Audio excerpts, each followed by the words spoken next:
กับสวัสดีพ่อแม่พี่น้องเนาะวันนี้บอลังก็จะพาพ่อแม่พี่น้องไปเที่ยวไปชมภาพบรรยากาศอยู่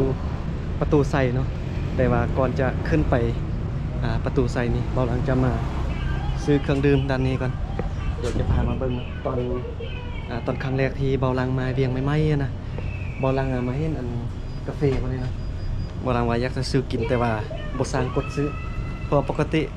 ผ่านมาคือที่ได้เห็นเนาะ FC ไพ่ที่ติดตามบอลังมาแต่ดนมาแต่ครั้งแรกน่าจะเห็นว่าซองของบอลังเนี่ยมีแต่ขึ้นดอยนะไปถ่ายคลิปวิถีชีวิตชาวบ้านอยู่ดอยแต่ว่า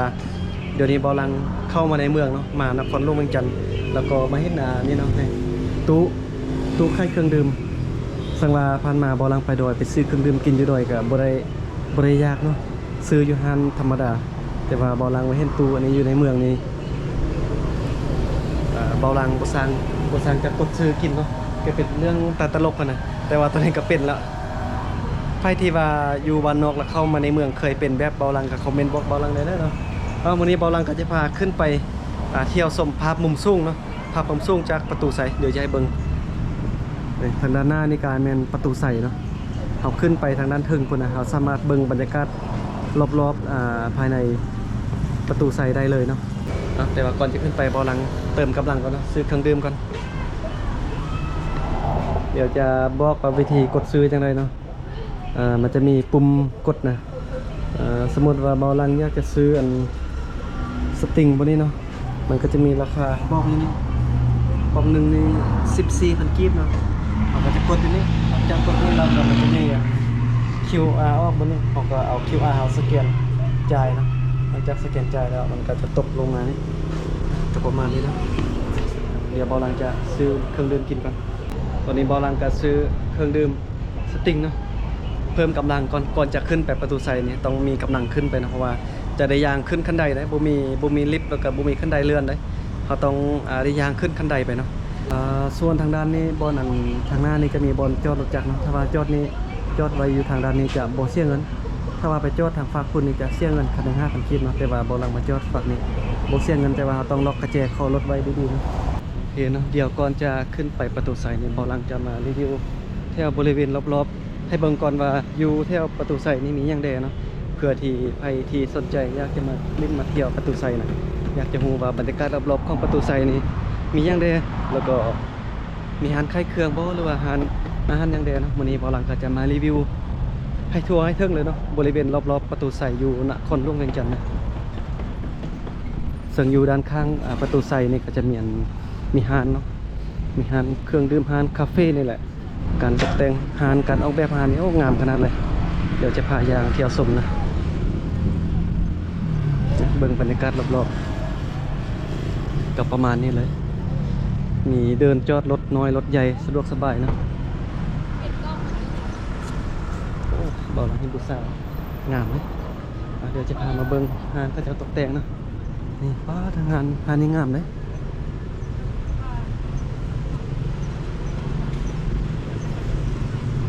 เบิ่งร้านก็จะออกแบบร้านนี้งามเลยเดี๋ยวจะพายางสมเที่ยวนี้ก่อนแต่ว่าตอนช่วยจะนี่เขาจะบ่เปิดเนาะ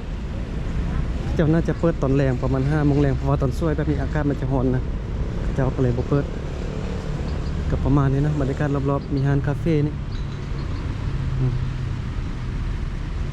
เดี๋ยวเบาลังจะขึ้นไปประตูไซด์บันนี้นะไปเบิ่งภาพมุมสูงนำกันนะผมไม่เป็นต้องบอกเลยว่าเป็นภาพที่สวยงามแน่นอนกำลังจะข้ามทางครับตอนนี้เบิ่งบรรยากาศรอบๆเที่ยวชมไปนำกันเนาะ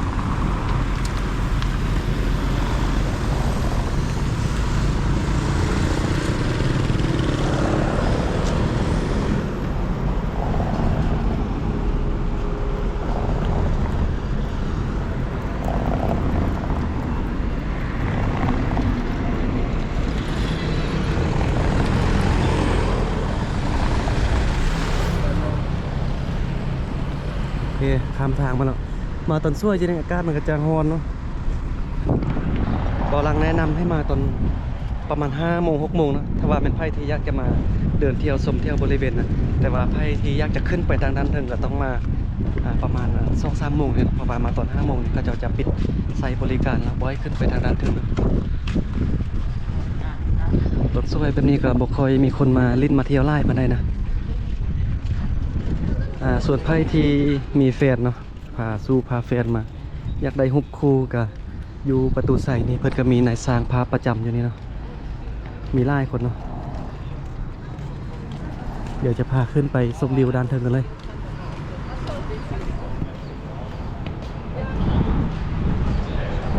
เดี๋ยวก่อนจะขึ้นไปด้านเทิงเดี๋ยวจะให้เบิ่งบรรยากาศรอบๆแถวนี้เนาะเบิ่งโอ้สวยงามหลายเป็นฝีมือของคนสมัยตะกี้เพิ่นสร้างขึ้นมาให้คนรุ่นใหม่คือเฮาได้เห็นเนาะบ่ธรรมดาเนาะฝีมือของคนรุ่นสมัยตะกี้นะ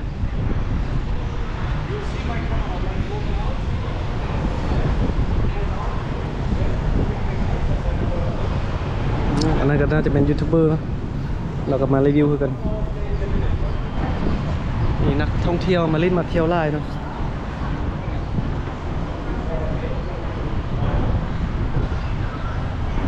เบิ่งบรรยากาศว้าวเธอเบิ่งฝีมือเขาจะเอาแตงนะงามนะ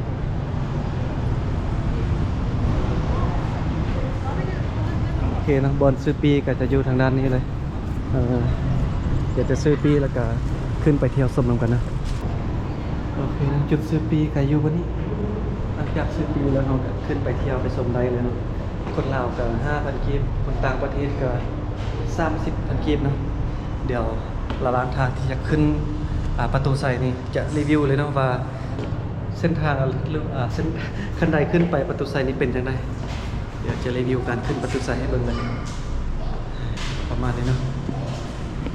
ขึ้นมาแล้วสั้นหนึ่งนี่ว้าเราเห็นวิวงามพอแม่พี่น้อง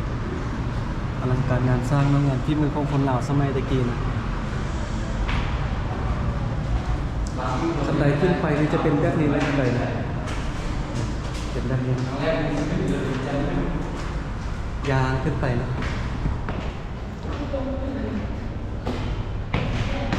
แต่พอเข้ามาในนี้อากาศเย็นนะบริหารนะเข้ามาในประตูใส่นี่นะ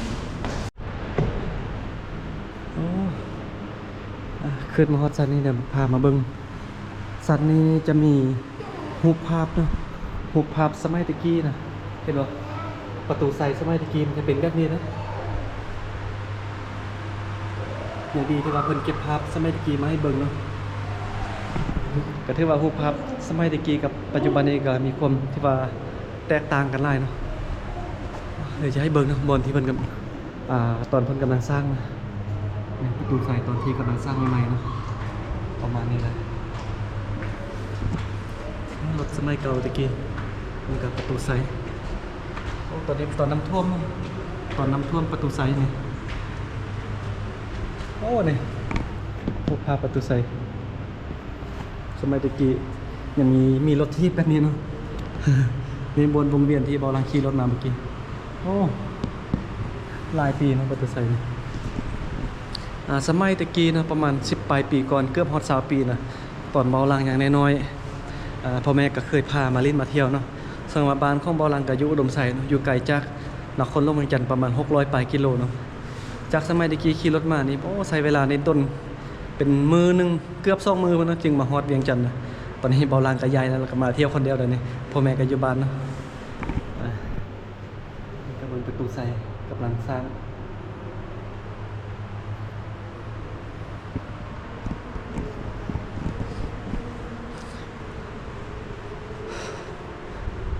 จะขึ้นไปตึมแต่ละชั้นมันก็จะมีรูปภาพเนาะให้เบิ่งว่ารูปภาพสมัยตะกี้รูปภาพประตูใส่นี่มันเป็นยังไงนะสมัยตะกี้นะแล้วก็จะมีรูปภาพสถานที่ท่องเที่ยวหลายๆบอนเนาะอยู่ประเทศลาวเพิ่นก็จะมาติดไว้นี่มาให้ข้อมูลเฮา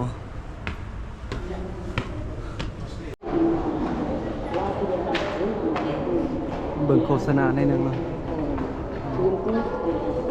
เดี๋ยวจะพาไปเบิ่งรูปสถานที่ท่องเที่ยวต่างๆเพิ่นก็จะมาติดใบฟ้านี่ใครที่อยากจะรู้ว่าอยู่ประเทศลาวมีบ่อนท่องเที่ยวบ่อนได้เด้นะเดี๋ยวจะพาไปเบิ่งเนาะมาประตูใส่นี่ได้ข้อมูลแน่นอนเนาะอันนี้ก็เป็นวัดเสียงทองแขวงหลวงพระบางเพิ่นก็จะมาติดไว้อยู่ข้างฟ้าเลยว่าสถานที่ท่องเที่ยวอยู่ไซเดน ในกระทงให้ยินเสียงพ่วงก็ประทับร่วมกัน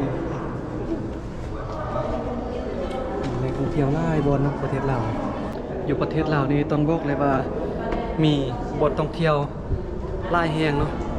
ไปที่มักท่องเที่ยวธรรมศาสตร์วัฒนธรรมหรือว่าเอกลักษณ์มรดกโลกก็แนะนำให้มาเที่ยวประเทศลาวเนาะมีหลายแห่งแน่นอนตอนนี้ก็ขึ้นมาฮอดด้านเทิงละเดี๋ยวจะพาไปชมบรรยากาศรอบๆนะ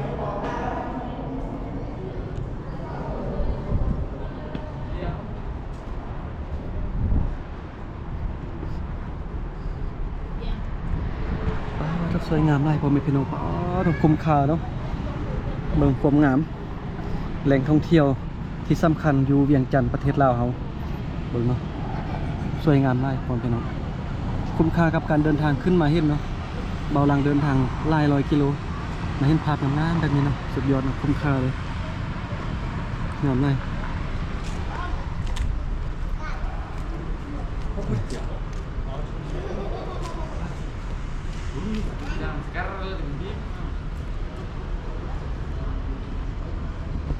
นี่นะประมาณนี้เดี๋ยวจะไปเบิงฝากนันโตเนาะมาคลิปนี้เบาลังจะมารีวิวให้ทัวร์ให้ถึงบริเวณรอบๆประตูไซเลยว่าจะเป็นจังได้เดนอยู่ประตูไซนี่จะมีวิวงามบนได้เดนไปเบิงไปชมนำกันเลย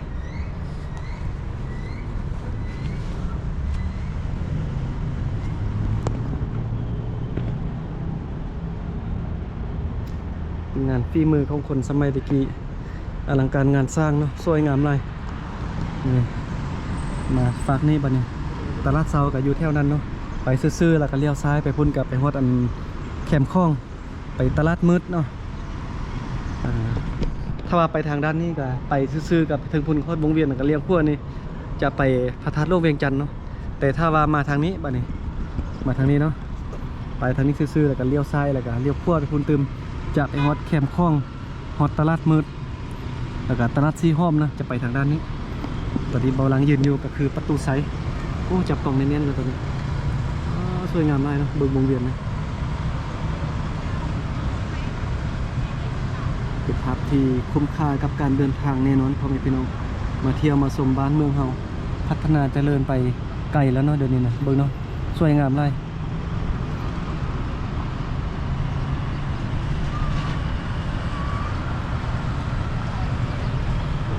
นี่ก็เป็นวิวมุมสูงนะจากประตูไซ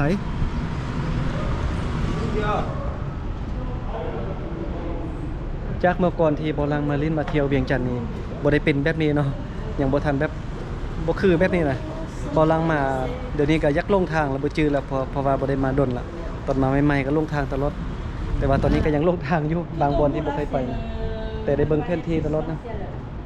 แต่ว่าจะขึ้นไปเติมอีกเติมด้านเทิงเติมเนาะจะขึ้นไปทางด้านนี้เลย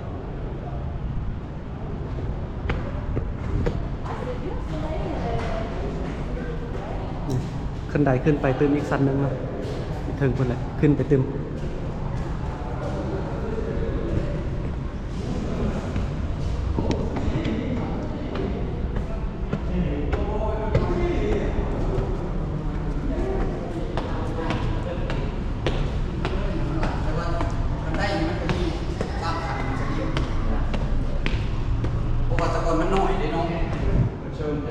ฮอดเด้อสันถึงเนี่ยบรรยากาศให้เบิ่งขั้นใดน้อยๆเนี่ยคนบอกให้ขึ้นแล้วบนนี้นะก็ทำไมเปลี่ยนมาอัดนะจะมีขั้นใดเกี่ยวขึ้นไปด้านเทิงพุ่นถ้าว่าขึ้นไปใดเนี่ยน่าจะดีนะแต่ว่าคนบอกให้ขึ้นคนมันมี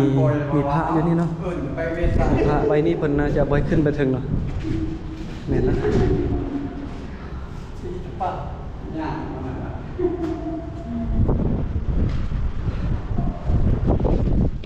บัดนี้พามาเบิ่งทางด้านนี้เต็มสุดยอดเลยนะพ่อแม่พี่น้องงามพุ่นเมื่อกี้เบาลังยืนอยู่บนนี้นะเป็นภาพที่สวยงามที่สุดพ่อแม่พี่น้องใครที่อยากจะมาเที่ยวนะคนต่างบ้านต่างเมืองต่างแขวงหรือต่างประเทศเนาะ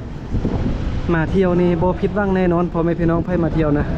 เบิ่งเนาะภาพที่สวยงามหลายคุ้มค่ากับการเดินทางแน่นอนเด้อพ่อแม่พี่น้องมาเที่ยวมาชมได้เนาะเดี๋ยวเบาหลังจะยางรอบๆ อ้อมประตูใส่เลยจะยางอ้อมให้เบิ่งเลยเนาะว่าเป็นยังไงทางด้านนี้ก็เป็นสำนักงานนายกรัฐมนตรีเนาะป้าสวยงามเลยเบิ่งเนาะภาพมุมสูงนี่ต้องบอกเลยว่าสวยงามเนาะอยู่เวียงเลยเป็นท่องเพียงเลยนะเห็นบรรยากาศรอบๆตัวเมืองเลยเดี๋ยวจะยางอ้อมให้เบิ่งเนาะให้เบิ่งให้มันทั่วมันเทิงเลยนะรีวิวนะ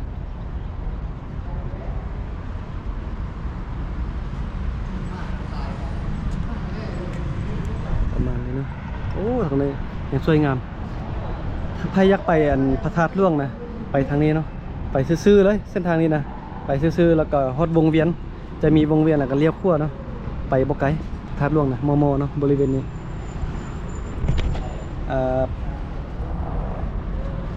ประตูไซนี่ก็เป็นจุดใจกลางเนาะอยู่นครหลวงเวียงจันทน์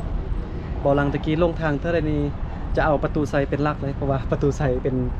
เส้นทางหลักแล้วก็จุดใจกลางนครหลวงเวียงจันทน์นะลงทางเท่าไรก็ได้กลับมาบนนี้ก่อนแล้วก็ค่อยซอกทางใหม่สมัยตะกี้นะแต่ว่าปัจจุบันนี้สะดวกสบายแล้วมี Google Map นะบ่ลงทางแล้วเนาะไปไซมาไซก็สะดวกสบายเบิ่งมือถือก็ไปได้แล้วเดี๋ยวนี้นะต่างจากเมื่อก่อนบ่อลังมาเวียงลงทางบ่ฮู้เฮ็ดจังได๋ก็มีแต่เลาะท่ามเขาเจ้าเดี๋ยวนี้บ่ได้จำเป็นท่ามไผกันเนาะท่ามมือถือก็ไปได้แล้วนี่บ่นั้นจะเป็นบ่อลังเอารถจักรไปไว้บ่นั้นเนาะแต่ว่าบ่นั้นนี่บ่ได้เสียเงินเอาไว้ละแต่ว่าเราต้องล็อกคอรถหรือว่าใส่กระเจรถให้ดีนะถ้าว่ามาฝากบ่นี้นี่จะเสียเงินคันนึง 5,000 กีบนะแนะนำให้มาฝากไว้จะดีกว่านะบ่นี้แต่ถ้าไผมาจอดแป๊บเดียวก็ฝากจอดไว้ทางด้านนั้นนะแต่ว่าก็มีรปภเพิ่นเฝ้าให้เฮาอยู่แล้วก็อยู่ข้างทางบ่นี้ก็จะมีรถ3ล้อเนาะรถจัมโบ้มาใช้บริการให้ขี่เที่ยวลิ้นอ้อมเมืองแล้วก็จะมีเมคาสาวค่ายเพิ่นเอารถซาเล้งเนาะมาเลาะค่ายเครื่องดื่มมีเครื่องดื่มมีของกินเนาะใครที่มักอยากจะลองซิมอาหารเพิ่นก็แวะมาซิมได้เนาะอยู่แถวด้านลมนั้นอันนี้ก็จะเป็นน้ำพุตอนแรกเนาะเพิ่นจะเปิดน้ำพุประมาณ 6 โมงแรงเปิดน้ำพุขึ้นเนี่ยโอ้มีไฟแสงสีนี่งามเนาะสวยงามมากแต่ว่าบรรยากาศตอนสวยแบบนี้นี่เพิ่นยังบ่ทันเปิดเทื่ออีกอย่างก็คนบ่ค่อยหลายเนาะเพราะว่าตอนสวยในบรรยากาศแถวนี้อากาศจะร้อนนะถ้าว่าพายักจะเก็บภาพมุมสูงอยากมาเบิ่งมาชมภาพมุมสูงก็มาตอนสวยได้เนาะขึ้นมาตอนสวยมาเก็บภาพมุมสูงเพราะว่าถ้าจะมาตอน5 โมงแรงนี่เพิ่นจะบ่เปิดแล้วเพิ่นจะปิดเนาะเพิ่นเปิดแต่ตอนเช้า8 โมงนี่บ่ลืมละ8 โมงเช้า5 โมงแรงนี่เนาะขึ้นมาเที่ยวมาชมได้หลังจากนั้นก็กาย5 โมงเขาเจ้าก็ปิดแล้วก็ประมาณนี้เนาะการขึ้นมาเที่ยวมาชมประตูไสบ่หลังจะรีวิวแบบเรียลไทม์ให้เบิ่งเลยเด้อเนาะให้เบิ่งละเอียดเลยเนาะว่าเป็นจังได๋โอ้ว่าอยู่งามนะผู้สาวก็ยังงามเนาะนี่เห็นผู้สาวอยู่ลืมมันโอ้ ผู้สาวไทยบ่ล่ะเห็น3สาวเพิ่นมานำกันเมื่อกี้งามเนาะ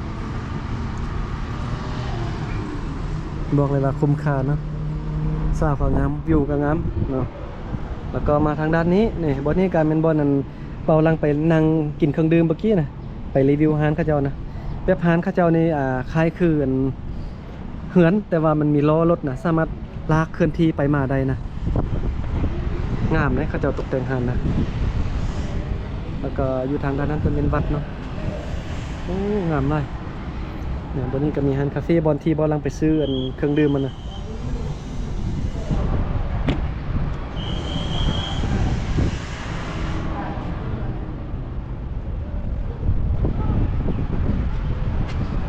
การลงประตูไซเวียงจันทน์ประมาณนี้เด้อผมพี่น้องนะงามได้นะตอนนี้บอลลังกระยางอ้อมมาแล้ว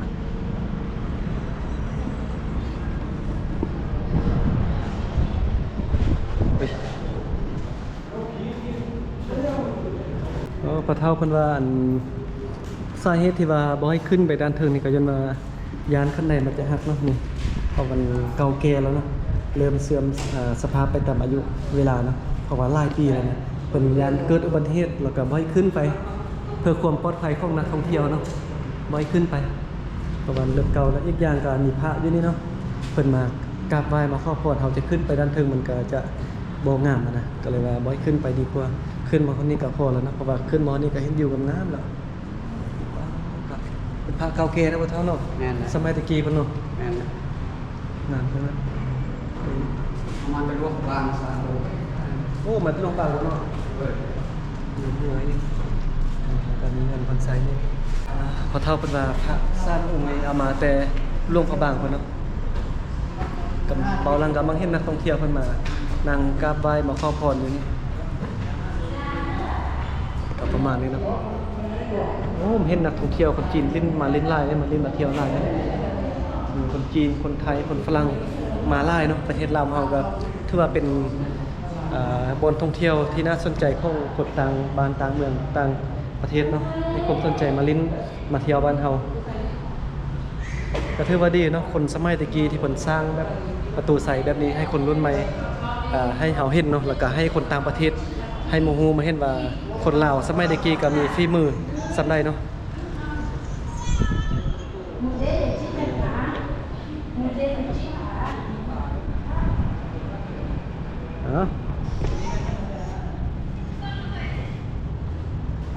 เป็นจังไดเนาะพ่อแม่พี่น้องมื้อนี้พามาเที่ยวมาชมในเมืองจากคลิปก่อนๆหลายๆคลิปที่เบาหลังพาขึ้นแต่ดอยตลอดไปเบิ่งวิถีชีวิตชาวบ้านอยู่ดอยไปทางไหนก็เห็นแต่ภูผาป่าไม้เห็นแต่ภูเขามื้อนี้ก็เข้ามาในเมือง แต่ว่าเข้ามาในเมืองก็เลี้ยวไปทางใดก็เห็นแต่เหือนตึกเหือนกอเนาะนี่แบบนี้เลย คงเพียงเนาะตอนนี้เบาหลังก็ลงมาด้านลุ่มแล้วแต่ว่าเริ่มมีคนมาเล่นมาเที่ยวหลายเนาะเดี๋ยวเบิ่งอันจีนเข้ามาเที่ยวเขากำลังถ่ายรูปเลือกมุมอยู่เนาะตอนนี้บ่ธรรมดาเนาะการเลือกมุมของเพิ่นมีมือกล้องประจำตัวเลยโอเคโอ้ไอเดียดีได้เขาเจ้าแต่งถ่ายรูปนะเพราะว่าเบิ่งไปด้านเทิงนี่จะมีมุมถ่ายรูปทางด้านเทิงเนี่ยเนาะจะงามเนาะเบิ่งคนจีนออกได้หลายนักท่องเที่ยวคนจีนเมื่อกี้ก็พาไปเบิ่งบรรยากาศอยู่วิวมุมสูงด้านเทิงนะตอนนี้ก็พามาเบิ่งบรรยากาศด้านลุ่มมาเบิ่งว่าจะเป็นจังไดเนาะอากาศร้อนนะตอนนี้นะใครอยากจะเบิ่งอยากจะมาเที่ยวชมอยู่เดินบรรยากาศอยู่ลุ่มก็มาตอนแรงน่าจะดีกว่าแต่ถ้าใครอยากเก็บภาพมุมสูงก็มาตอนช่วยกันเลยเนาะอยู่ประตูไซเบิ่งโอ้สวยงามหลายเนาะ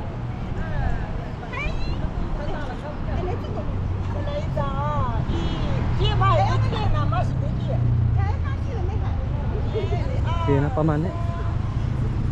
เข้าห่มก่อนตอนนี้นะ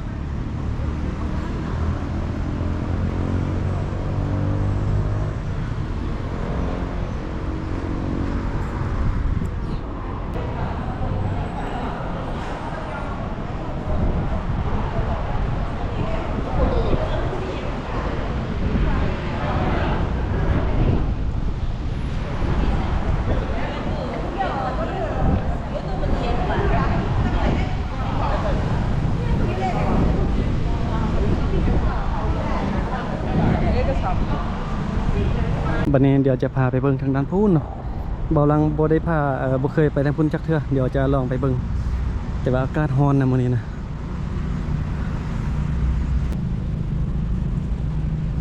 เดี๋ยวเอาเสื้อคลุมแล้วก็ยางไปเนาะอากาศร้อน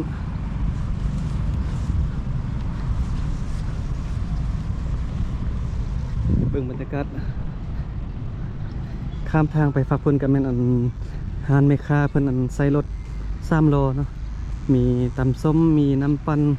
แล้วก็มีอาหารหลายอย่างอยู่ทางนั้นคุณเลยทางด้านนี้ก็แมนเดินมีน้ำพุบนนี้เขาเปิดน้ำพุกับเปิดตอนแรงพุ่นแหละเขาจะเปิดงามเลยเขาจะเปิด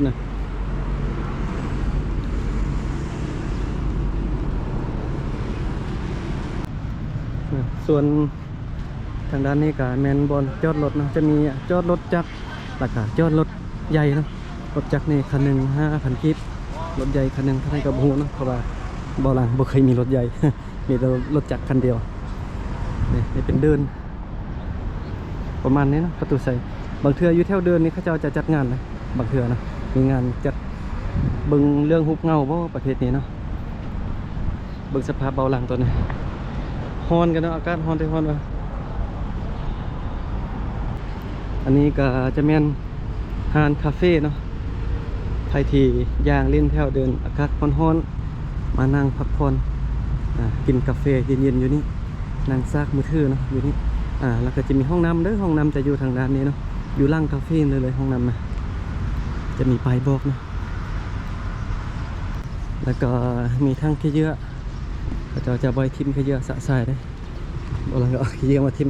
กินเครื่องดื่มเมื่อกี้นี่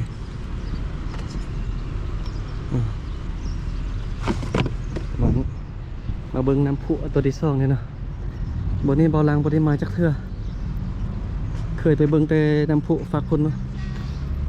ส่วนน้ำพุฝั่งนี้บ่เคยมาเบิ้งก็จะประมาณนี้นะมื้อนี้ก็จะมารีวิวให้ทั่วถึงเลยยางเที่ยวชมไปนำกันเลยเนาะโอ้สวยงามเลยแต่ว่าอากาศร้อนนะวันนี้เอาเสื้อคลุมแบบนี้เลย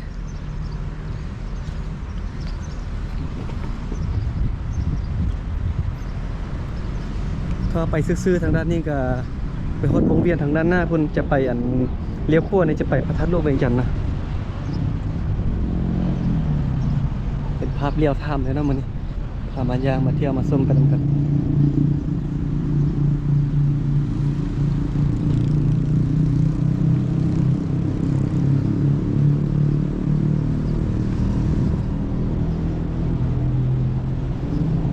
มาเบิ่งกองวะนี่กองใหญ่ๆเนาะอยู่วงเวียน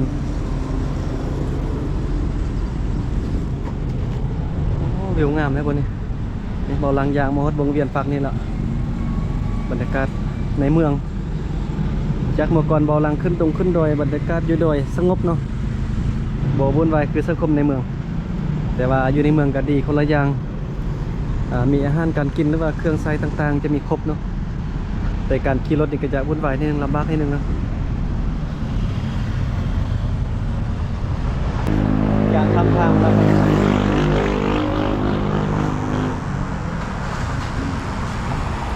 ขี่เบาลังยางมาแต่พุ่นเนาะข้ามทางรถมาแล้วกันนะไปนั่งซื้อกาแฟเย็นๆกินกันนะก็จะขายลายยางเลยทีนี้มีของกินมีประเภทโคมีนะเครื่องดื่มก็มีกาแฟได้ป่ะกาแฟจอกก็ได้20,000เอาจอกนึงมีบอนนั่งได้ป่ะกินกาแฟนี่ เป็นฮานได้เนาะค่อยมากินอันโคมีเทเลวเนี่ยเป็นฮานนี่บอกค่อยมักมากินโคมีตลอดฮานนั้นเนาะต้นแรงมากๆตลอดนะกินกาแฟกันจอกนึง20,000กีบเราอย่างนี้มีเครื่องดื่มมีชานมชาเขียวน้ำมะพร้าวมีครบเนาะเครื่องดื่มเนาะกินกาแฟกันตอนนี้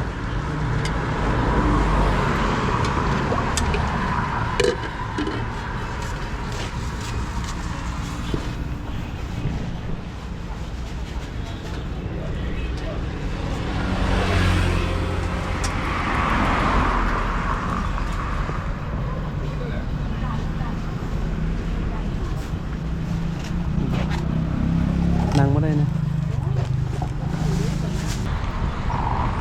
กินกาแฟเนาะจะไปซอกบนนั่งเย็นๆกินกาแฟนั่งอยู่กองนั่งอยู่กองโฮมไม้เนาะซอกบรรยากาศเย็นๆก่อนโอ้อยู่นี่เย็นอยู่แต่ว่าบ่มีตังนั่ง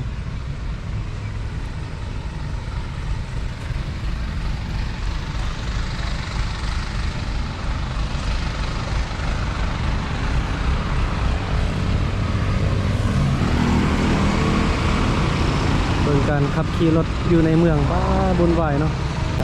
ที่ผ่านมานะคลิปที่ผ่านมาก็บอลังกับไปดอยไปยังนะกับบริบุญวายเนาะเดินทางไม่ค่อยจะมีรถทำอยู่ดอยนะบึงในเมืองนี่วุ่นวายนะขี่รถนี่ได้คอยไปคอยมานะพอดีว่ามานั่งลิ้นนำเพิ่นขับรถกอกๆนะแล้วก็เพิ่นว่าอยากให้บอลังนั่งนำรถไปแล้วก็จิถ่ายคลิปอ้อมบรรยากาศประตูไซนี่แล้วก็จะเอาคลิปนี้ส่งให้เราเบิ่งเดี๋ยวไปถ่ายคลิปให้เรากันเนาะnhìn đợi nha เข้าตรงนี้เนาะ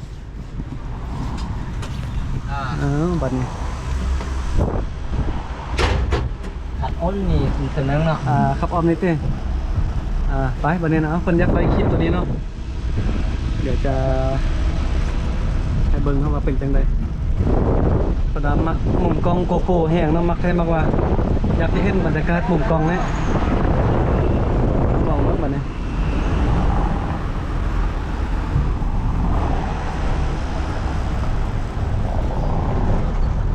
บอกเห็น ทื่อนี่เฮ็ดทางนี้บ่เห็นเฮาเด้มันบ่กว้างน่ะอันนี้เป็นมุมกว้างนี่เพิ่นมาขับรถกอกๆโอ้ได้เงินหลายนี่บ่ลังก็อยากจะขับน่ะทำโอ้รถทำรายละเอียดบ่ล่ะสิไปสมัครขับรถกอกๆให้เบิ่งเป็นยูทูบเบอร์ได้ขับรถได้เนาะ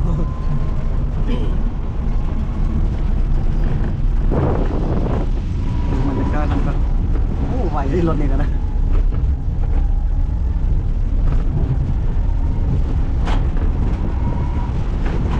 บรรยากาศรอบๆประตูไซเดอร์นี่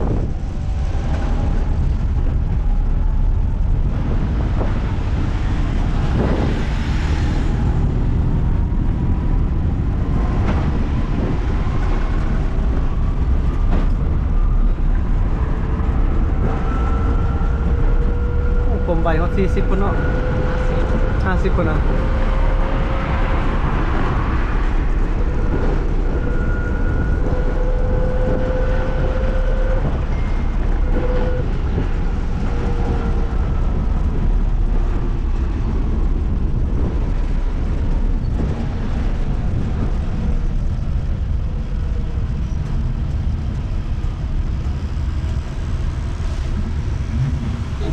ลองเบิ่งเจ้าของในกล่องนี่2 คน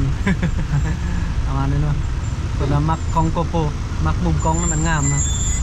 มุมกว้างได้เขาติดใส่รถนี่เห็นหมดเลยก็คือมือถือนะสะดวกสบายเลยลงน้ำกันน้ำได้เอาดำน้ำได้15 เมตรเนาะเนี่ยฝนตกกับ5 ห่วงเอาลงที่ต้มก็ได้ เกี่ยวแล้วก็ไฟนี่โอ้เกี่ยวแล้ว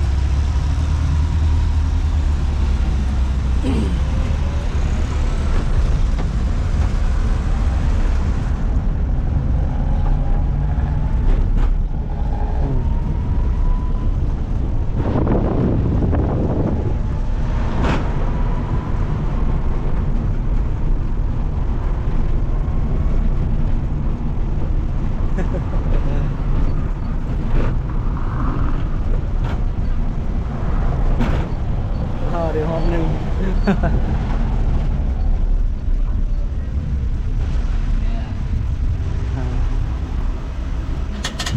โอ้เนี่ยกับประมาณนี้ก็จะได้พักบอล ให้มุมกล้องกับกันนี้เดี๋ยวส่งคลิปให้โอเคประมาณนี้เนาะโอเคเนาะตอนนี้เบาลังจะไปพาไปเบิ่งภาพบรรยากาศอยู่แคมป์คลองเนาะไปเบิ่งตลาดมืดเพราะว่าโซนนี้ก็เป็นโซนต้นแรงอยู่ตลาดมืดนี่พ่อค้าซอค่ายเพิ่นก็กำลังเอาเครื่องมาวางค่ายแล้วก็จะมีคนไปเล่นไปลิ้นไปออกกำลังกายเนาะเมื่อกี้ก็พาไปเบิ่งรถกอกๆนี่เนาะนี่เบาลังก็สนใจอยากจะไปขับรถกอกๆเพราะว่ามาเวียงนี่ก็บ่ได้มาเที่ยวอย่างเดียวเนาะมาเฮ็ดเวียกเนาะเมื่อได้ว่างก็ไปถ่ายคลิปแล้วก็เมื่อได้เฮ็ดเวียกก็เฮ็ดเวียกเนาะเลิกเวียกแล้วก็ไปถ่ายคลิปรีวิวบนท่องเที่ยวเนาะซึ่งว่าตอนนี้เบาลังก็ยังอยู่ที่ประตูไซเนาะเดี๋ยวเบาลังจะขี่รถจักรไปแคมป์แม่น้ำคลองนึงกันเลย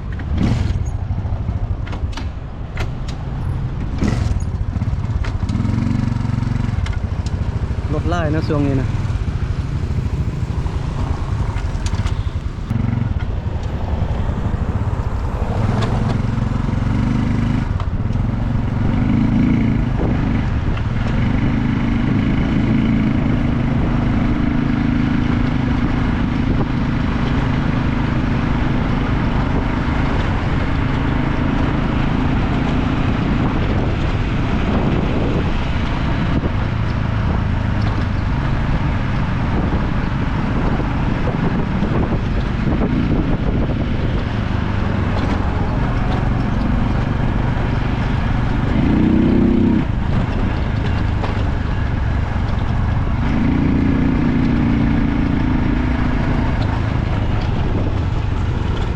ขึ้นทางลองเนาะเส้นทางนะได้ขี่รถออมประตูไซก่อนโอ้ไฟแดงแล้วป่ะเนี่ยเขาจะกำลังเปิดน้ำพุเมื่อกี้นะตอนแรกแบบนี้เห็นบอกมีคนไล่นะเขาจะก็จะเปิดน้ำพุแบบนี้นะ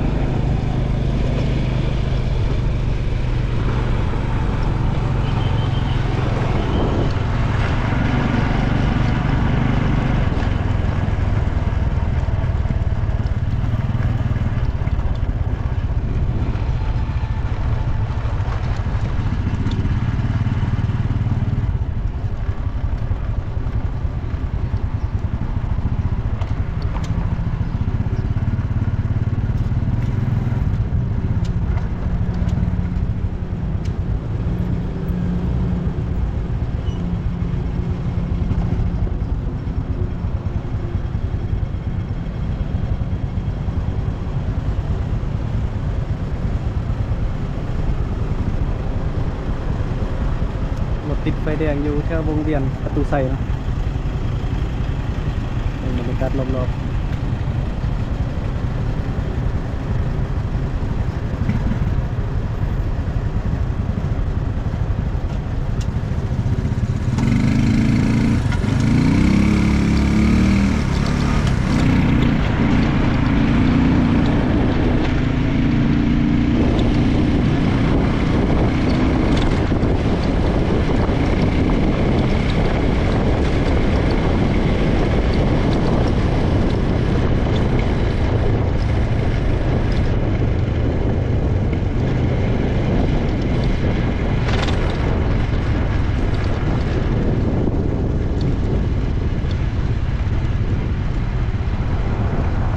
อยู่ในเมืองรถติดไฟแดงตลอดเนาะที่จริงประตูไซไปแคมป์ข้องกับบริไก่เนาะแต่ว่ามีไฟแดงไล่เลย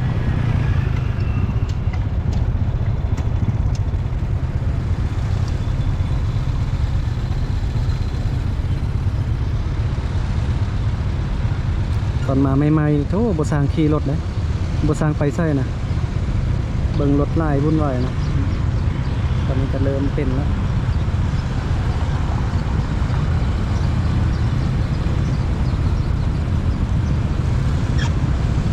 ตอนนี้เบาลังก็ขี่รถมาฮอดแคมป์ข้องแล้วเนาะมาอยู่ที่ตำนานรูปปั้น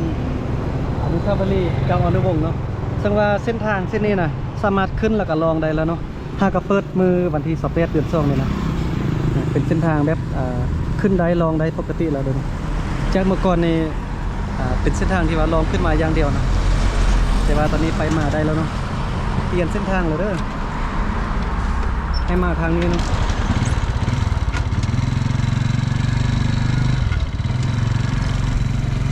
เมื่อก่อนนี่มาทางนี้ยังบ่ได้เทื่อแต่ว่าเดี๋ยวนี้ได้แล้วก็ทางเก่าที่ไปทางพุ่นน่ะตะกี้ไปทางพุ่นได้เนาะเลี้ยวขั้วไปทางด้านพุ่นแต่ว่าเดี๋ยวนี้เลี้ยวไปบ่ได้แล้วจะต้องมาทางแคมป์ข้องนี่อย่างเดียวเนาะ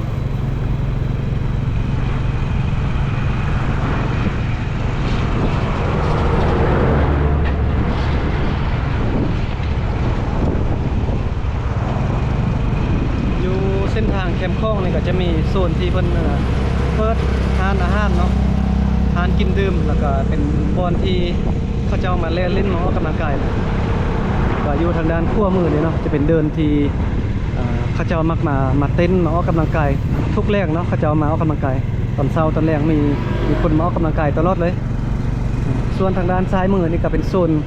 อาหารกินดื่มมีซินดาดมีบุฟเฟ่ซินดาดเนาะใครมักแนวใดก็ไปลิ้นแนวนั้นแล้วก็มีตลาดมืดอยู่บนด้านขั้วมือนี้เขาเจ้าขายเสื้อผ้าซึ่งว่าเสื้อผ้าก็จะมีหลากหลายเครื่อง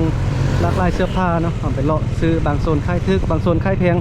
ก็เลาะเบิ่งเนาะเครื่องงามเครื่องบ่งามก็เลาะตามใจผู้มักเลยมีหลากหลายราคาเนาะราคาทึกราคาแพงแล้วก็มีส่วนเด็กลิ้นเนาะนี่พาลูกพาหลานมาลิ้นมาออกกำลังกายลิ้นแถวนี้เป็นศูนย์ร่วมเนาะอยู่นี่นะจังหวะอยู่แถวนี้ก็มีแถวบริเวณนี้จะมีประตูไซมีพระธาตุร่วงเนาะแล้วก็มีตลาดมืด3อย่างนี่อยู่ใกล้ๆกันเบาลังกาเมื่อกี้ก็ไปเบิ่งประตูไซแล้วก็พามาเบิ่งแคมป์ข้องนี่เนาะเดี๋ยวเบาลังจะเอารถไปฝากไว้แล้วก็พาย่างเที่ยวชมโอเคนะเบาลังเอารถจักรมาไว้นี่เนาะบนนี้ก็เป็นบอนฝากรถจักรเด้อบนนี้คันหนึ่ง5,000 คลิปเนาะแนะนำให้เอารถมาฝากไว้จะดีกว่านะเพราะว่าเราจากประสบการณ์เบาลังตะกี้ว่าไปกินข้าวแป๊บเดียวว่าโบฝากรถนะแต่สุดท้ายทึกเข้ามาทับกระเจนดีแต่ยังใส่กระเจน2 หน่วยแนะนำว่าถ้ามีรถเอารถจักรมาฝากไว้จะดีกว่านะ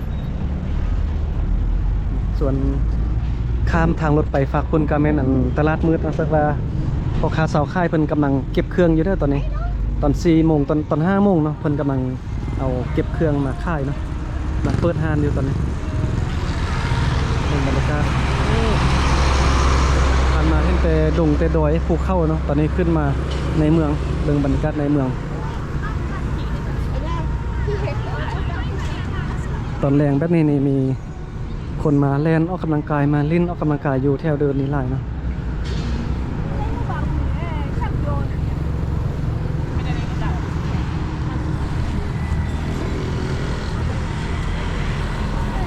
นะประมาณนั้นเดี๋ยวจะพาย่างไปเที่ยวพุ่นเนาะโซนนี้เพิ่นจะขายเสื้อผ้าเนาะโซนทางด้านนี้นะส่วนโซนทางด้านแคมป์ข้องฝั่งนี้เพิ่นจะเป็นเดินออกกำลังกายแล้วก็มีโซนขายอาหารอาหารกินดื่มแล้วก็มีสไลเดอร์มีประเภทตำอาหารหลากหลายเมนูทางด้านนี้เนาะแล้วก็ข้ามไปฝั่งพุ่นนะจะเป็นตลาดซีฮอมซึ่งว่าตลาดซีฮอมนี่ก็เป็นตลาดที่ดังเนาะเป็นตลาดที่ชื่อดังอยู่นครหลวงเมืองจันทร์แล้วก็เป็นแหล่งที่มีนักท่องเที่ยวหลายคนเนาะให้ความสนใจไปเลาะชิมอาหารไปกินอาหารเพราะว่าอาหารอยู่ตลาดซีฮอมจะมีหลากหลายเมนูแล้วก็แซ่บแล้วก็ราคาบ่แพงเนาะ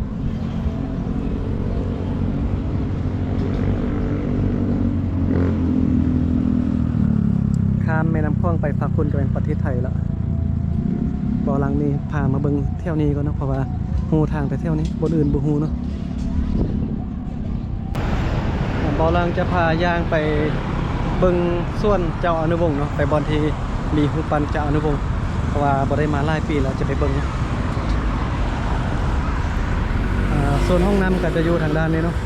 อยู่แถวโซนอาหารกินดื่ม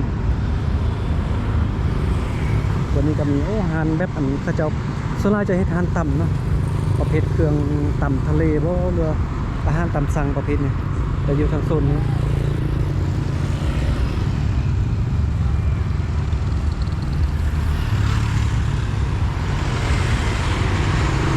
เดี๋ยวจะย่างไปฮอตส่วนเจ้าอนุวงศ์แล้วก็จะย่างเข้ามาทางตลาดมืดนี่เลยวันนี้ก็พาเที่ยวพาเลาะมืดมือเลยเนาะพาไปเบิ่งพาไปเล่นอยู่ประตูไซแล้วก็พามาแคมป์ข้องเพราะว่าอยู่ประตูไซกับแคมป์ข้องนี่ก็อยู่ไกลๆกันนะอยู่บ่ไกลกัน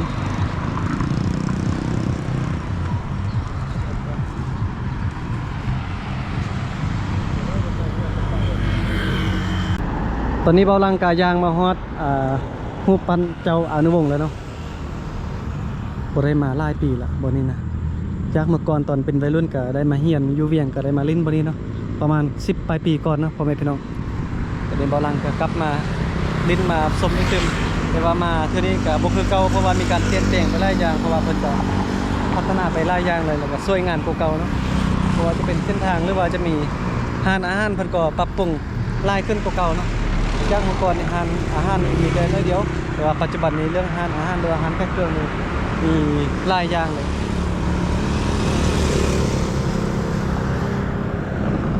อนุสาวรีย์เจ้าอนุวงศ์เนาะ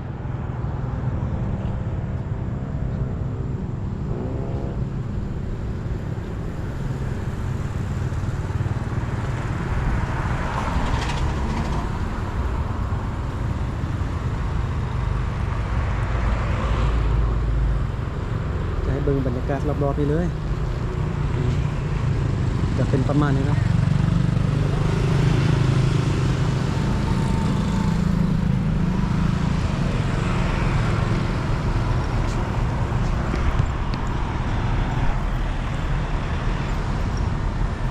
จะพาเดินเที่ยวชมบริเวณนี้เนาะอยู่แถวรูปนั้นจะมีบทที่เขาจะเอาลิ้นออกกำลังกายนะมีเครื่องออกกำลังกายหลายอย่างแล้วก็ลิ้นฟรีนะบริเชียเงินใครที่มักกันลิ้นกันออกกำลังกายนะเบาหลังแนะนำให้มาทางด้านนี้เนาะจะมีหลายเครื่องออกกำลังกายลิ้นฟรีเลยบริเชียเงินเลยเนาะลิ้นให้นั่นผู้สาวมาลิ้นเนาะผู้บ่าวผู้สาวเพิ่นมาลิ้นลายได้อยู่นี่เป็นเดินออกกำลังกายเนาะ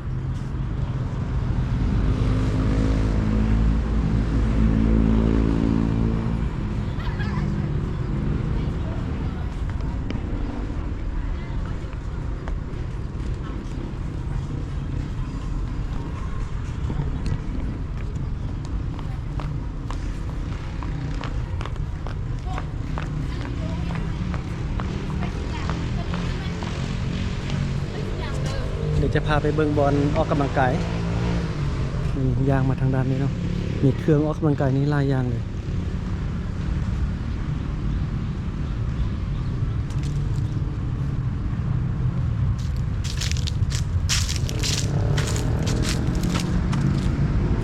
แต่ว่าลิ้นแบบได้นี่เบาลังกับโบฮูเนาะนี่เป็นเครื่องแล้วก็ตัวนี้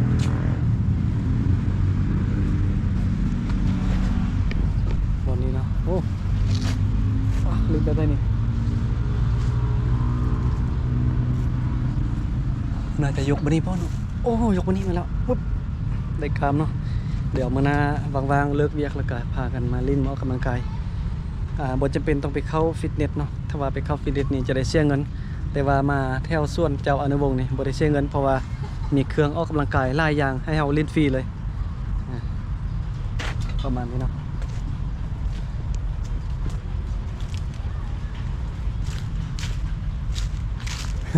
มาทุกมือป่ะ ว่าจะละ ตอนเช้าก็มาเนาะ ว่าจะเป็นยังไง ตอนแรงอ่ะ ลุงเพิ่นมาออกกำลังกายเนาะโอ้เครื่องเล่นฟรีเลยเนาะ มีหลายอย่างเลยนี่โอ้ใครมักออกกำลังกายเนาะมาเล่นฟรีๆเลยหลายอย่างอยู่ส่วนแบบนี้เลยส่วนจากอนุวงศ์นะทางพุ่นก็จะมีคนแบบมาเต้นมาออกกำลังกายแล้วก็มีห้านขายเครื่องดื่มอยู่นี่เนาะพอดีแม่นเลยเขามาออกกำลังกายอยู่นี่ฮ้อนๆแล้วก็พากันไปซื้อเครื่องดื่มเย็นอยู่ทางด้านนี้เนาะคุ้มค่าเนาะบ่ได้ไปเข้าฟิตเนสบ่ได้เสียเงินยังก็ได้เล่นออกกำลังกายเห็นบ่หลายอย่างเลยอยู่นี่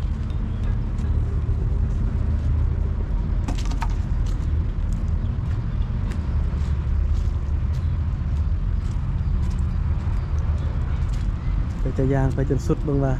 เครื่องออกกำลังกายนี่เพิ่นแต่งไปฮอดใส่คล้ายคือกันบ่เนาะ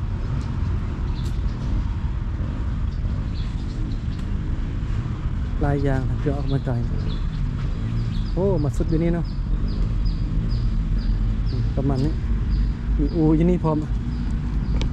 โอเคนะนี่ก็เป็นเครื่องออกกำลังกายก็มีหลากหลายอย่างโอ้ดีเลยบอลังวานะแบบคนมาออกกำลังกายนะ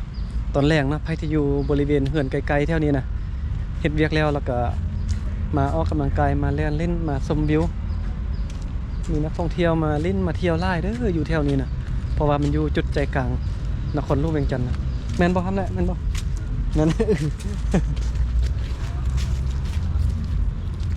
ตอนนี้เป็นเวลา5 โมงปลายแล้ว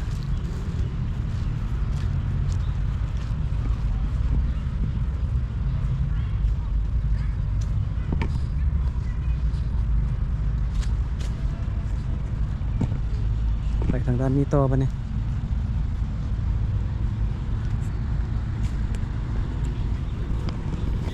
อยู่นี่ก็มีร้านขายเครื่องดื่มเนาะเที่ยวบริเวณนั้นเพิ่นออกกำลังกายร้อนๆแล้วก็มากินเครื่องดื่มเย็นๆอยู่นี่ น้ำบ่ดอก มีM100เย็นๆป่ะ มี เอาเกี๊ยวเท่าไหร่เนี่ย 3,000 3,000เกี๊ยวนี่ได้เงินสดกันมีป่ะไม่ได้เงินโอน โอนก็ได้ มันก็ได้เนาะ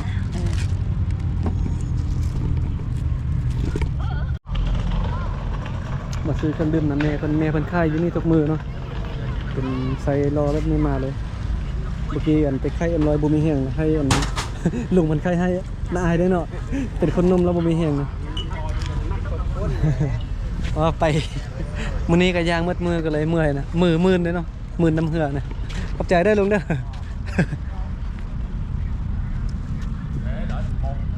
trong 3 ngày tới trên trường họ mày bây giờ ngân hàng nó qua bốc xe về thì coi thì gái mình chịu đấy hỏi gì mai mới hỏi được เดี๋ยวจะขึ้นไปเบิ่งบนน้ำพุ quyết nhanh nhưng không quyết nhanh nó lấy về không có phạt luôn ประมาณนี้แต่ว่าเขาเจ้าน่าจะบ่เปิดแล้วที่น้ำพุนี่ก็ได้บนนั้นก็เป็นบอลอันตีดอกนะมาตลอดนี่เห็นเพิ่นตีดอกอยู่นี่ตลอดตีดอกตี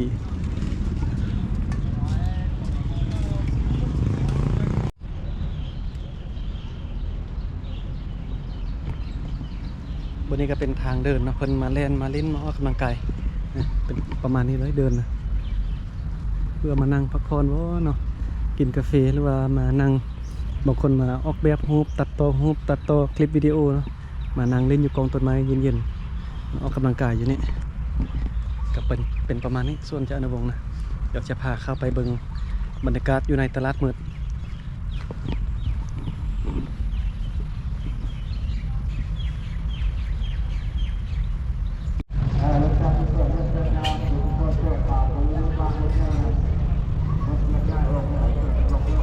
นี้ก็ย่างมาฮอดเข้ามาตลาดมืดแล้วเนาะเดี๋ยวจะพาไปเบิ่งเพราะว่าตอนนี้เพิ่นกำลังเก็บเครื่องออกมาขายอยู่เนาะเวลานี้เนาะมีคนไล่เลยเพราะว่าแบบเขาเจ้ากันกันเลิกการเนาะบางคนก็มาเลาะซื้อเครื่องบางคนมาเลาะเที่ยวลิ้นนะบรรยากาศตอนแรงเดี๋ยวจะพาไปเบิ่งเลยส่วนนี้เพิ่นขายเครื่องดื่มเนาะส่วนเสื้อผ้าก็อยู่ทางด้านนี้โอ้อยู่ใน3พื้นแสนนึงแต่ละส่วนนี้จะค่ายเครื่องที่ว่าบ่คือกันเลยบางส่วนก็จะค่ายแพงบางส่วนเพิ่นก็จะค่ายทึกเนาะ ฝากรถคันต่างหากมันฉีดตัวนี้บนย้อของสุภาพก็ที่ไฟตามแก้ผ้าครับได้ที่ทางเจ้าหน้าที่ อย่างเลาะเบิ่งเครื่องนะมื้อนี้เนาะ เอาเป็นปั๊บไหมแบบนี้ให้มันครบทั้งไหวทั้งโอ้ที่บนจอดใช่ไหมบนจอดบนนี้บนอื่นจอดเก่า มื้อนี้เบาลังก็พาเลาะพาเที่ยวหมดมือเลยเนาะมื้อนี้ เกี่ยวแล้วครับท่านขบวนระเบียบของพวกเรา พาไปเที่ยวชมเบิ่งประตูไสแล้วก็พามาเบิ่งตลาดมืดแขมคลองนะตอนนี้เป็นเวลา 6 โมงแล้วเป็นช่วงที่กำลังพอข่าวซอกค่ายมันกำลังเอาเครื่องมาขายนะ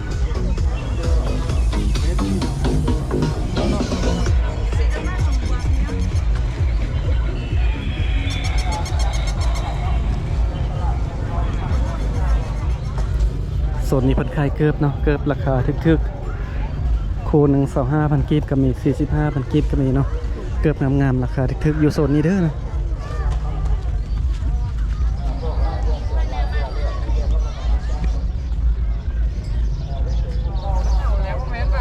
เอาแล้วเด้เมื่อวานนี่นะอ๋อแล้วไปหาเราผ่าน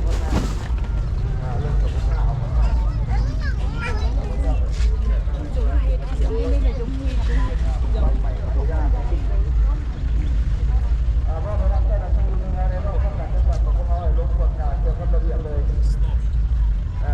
เดี๋ยวกำลังจะพาจนยางไปจนสุดฮานเลยเนาะแล้วก็จะกลับเข้าตัวเมือง อยู่ในความเก็บตลาดลงระเบียบเลยให้ผมปฏิบัติให้รอบๆบ้างใหม่5ทั้ง9ครับเจ้าของรถทั้ง9ครับ จะให้คลิปแบบเรียวไทม์เลยเนาะเดี๋ยวจะย่างไปเบิ่งว่าแต่ละส่วนมันคายอย่างเนาะเบิ่งคลิปยาวๆไปเลยโอ้ฝั่งนี้ส่วนมากจะมีแต่เครื่องผู้หญิงนะฝั่งนี้โซนนี้นะจะมีช่วงโซนเนาะโซนคลายเสื้อผ้าเนี่ย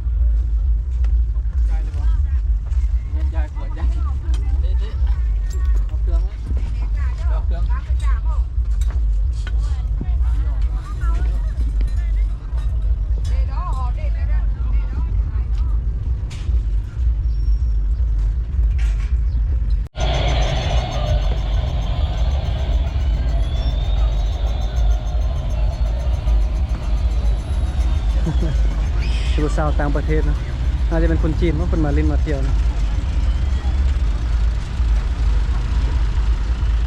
เบิ่งบรรยากาศโอ้รถไล่เนาะเวลานี้นะส่วนไล่เป็นรถมักจะมักติดเวลานี้นะตอนแรกเนาะรถติดไล่ที่สุดเลยโอ้เมื่อกี้ผู้สาวยกนิ้วใส่เนาะพวกงานกันนะคนน่าจะมากับแฟนคนมีคายสลีใส่รถ3 ล้อมาคายสลีอยู่นี่นะบรรยากาศประมาณนี้เลย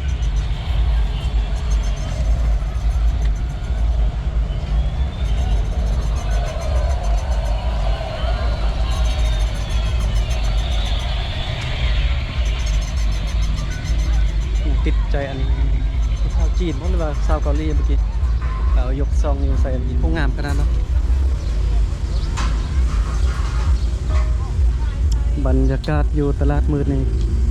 คึกคืนทุกมือเลยมีคนมาเลาะซื้อเครื่องทุกมือนะ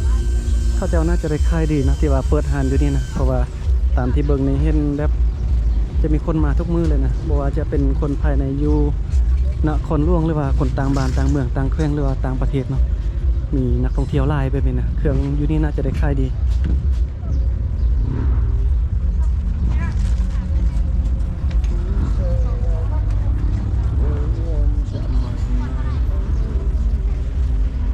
วันนี้เบาลังกะยางเลาะหมดมือเลยเนาะตั้งแต่พาไปเที่ยวอยู่ประตูไซจนว่ามาฮอดอยู่ตลาดมืดนี่เลย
ก็ย่างมาจนสุดทางฮอดทางเข้าเลยเนาะเดี๋ยวจะให้เบิ่งบรรยากาศอันนี้จะเป็นเที่ยววงเวียนอยู่ต่อหน้าทางเข้าตลาดมืดนะส่วนนี้ก็จะมีเพิ่นค่ายของกินหลายอย่างในส่วนนี้นะแล้วก็ไปตลาดซีห้อมก็จะไปทางด้านนี้เนาะส่วนบอนฝากรถจักรก็ไปทางด้านนี้บอนฝากรถจักรคันหนึ่ง5,000กีบเนาะเดี๋ยวนี้เพิ่นบ่ให้จอดรถจักรไว้โลเลได้บ่นี้เพิ่นให้จอดไว้บอนฝากรถดีๆเด้อส่วนทางนี้ก็เป็นบรรยากาศตลาดมืดเนาะเพิ่นกำลังเก็บเครื่องมาขายอยู่ตอนนี้โอ้ขึ้นในเบาคำจันทร์เพิ่นยางมานี่แหละโอเคก็ประมาณนี้เนาะเดี๋ยวเราจะข้ามทางไปเอารถจักรกัน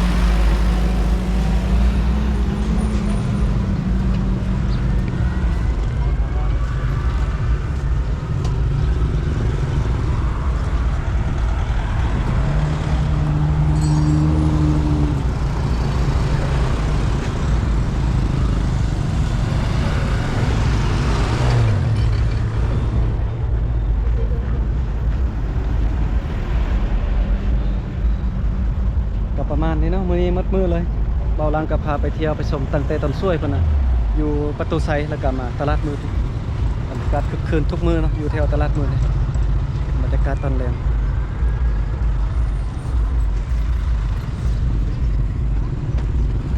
แบบนี้ก็เริ่มมีคนมาออกกำลังกายหลายเนาะเมื่อกี้ตอนเบาลังกำลังมานี่ยังบ่ทันคึกคืนเท่านี้เถอะตอนนี้โอ้คึกคืนหลายแล้วคนเริ่มมาแล้วเนาะเริ่มทยอยมาลิ้นมาออกกำลังกายมาเลาะซื้อเครื่องพ่อค้าเสาค่ายเพิ่นก็กำลังจะเก็บเครื่องออกมาค่ายเนาะ